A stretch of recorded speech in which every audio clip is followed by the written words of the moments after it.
Sarah here from Edward and the White Bear, and this is a quick video to give you some guidance on finding an accurate 1/4 inch seam when working on your machine. Accurate seams are really important in patchwork to get you precise measurements if you're wanting to work on accurate blocks, particularly the traditional blocks. So at the moment I've got my regular, it's an A foot on the Janome, but just the standard sewing foot that you would do most of your regular sewing with. And I'm going to work out how to do a 1/4 inch seam with that foot. I have a piece of fabric with a nice rotary cut straight edge, and I'm going to draw a 1/4 inch line from that edge onto the fabric. So I've lined up, and I need to be really accurate with this to make sure that I'm going to get an accurate 1/4 inch, and draw that pencil line on there. Okay, so I can see that nice and clearly. Because of the slight width of my pencil line, I'm wanting to work out the needle position for just inside that line. So I'm going to take it to the machine, pop it under my foot, and I'm going to lower my needle so I can see it coming just to the inside of that pencil line, which it is there. And then I'm going to have a look at my foot and see if there's anything useful.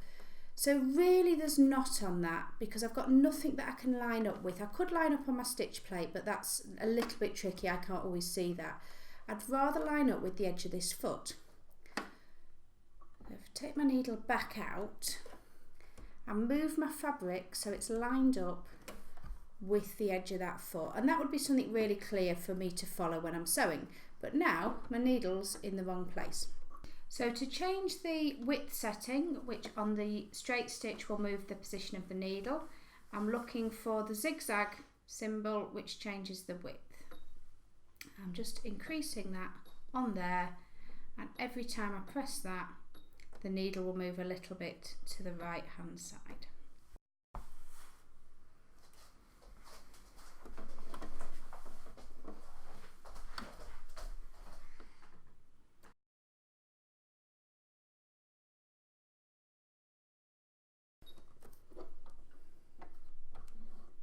And that is just on the inside of that line.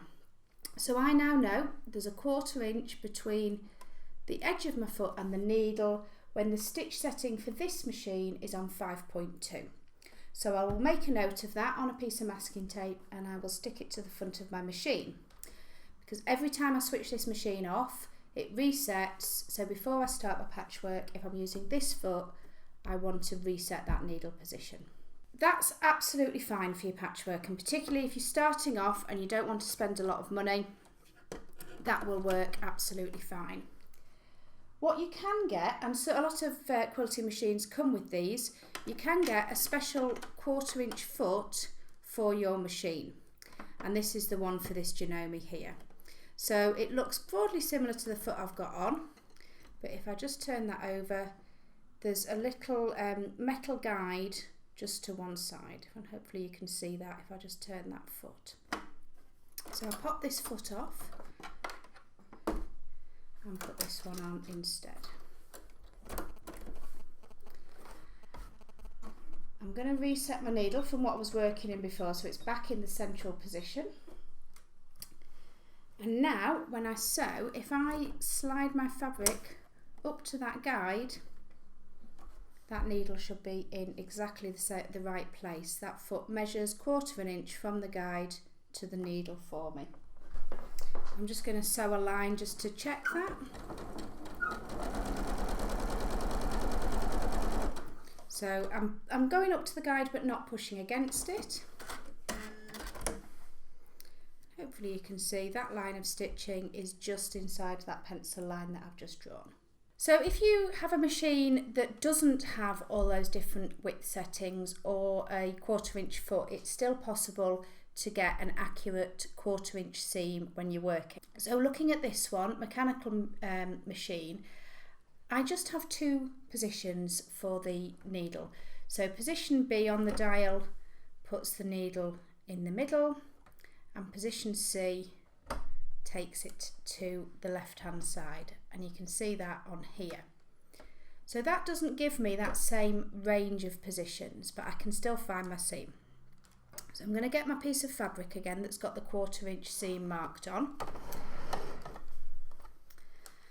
And I still want to put the needle just to the right of my line. So I can see it's not lining up with the foot at all. I've not got a really obvious line on the stitch plate, so I'm going to make that for myself. So just get some masking tape, absolutely fine, it won't hurt your machine. And I've got my fabric nice and straight, and I'm just going to put that masking tape right up to the fabric there and make it nice and straight. Now if you've got a machine with a drawer, you might just need to score that so it'll come off, and the same on your bobbin cover as well. But that gives me a guide to work, so whenever I'm stitching I'm going to line up my fabric with my masking tape, and then I know I'll get a 1/4 inch seam. So I'm looking at this and working along there. So the final stage, when you are fairly sure that you've got an accurate seam on your machine, is to test that. So I have cut 2 squares here at 1 3/4 inches each, and I've sewn them together with that 1/4 inch seam. Now it's important when you're doing this test to make sure that your cutting is really accurate to begin with, and I'm going to iron those as I would, or press these as I would my piece of patchwork. So nice firm press, and then I will take my ruler and measure this. So if I started with 2 squares at 1 3/4 inches, this should measure 3 inches. So I'm lined completely up to that line here, and I am just touching that line there. So I've confirmed for myself that my seam on my machine is accurate and that my patchwork will come up correct with my needle positioning. So take a bit of time with your machine, have a look at that 1/4 inch seam, and just do that little check to make sure that what you think you're getting is what you're actually getting, and it'll make your patchwork much more accurate and much more enjoyable if that's what you're looking for.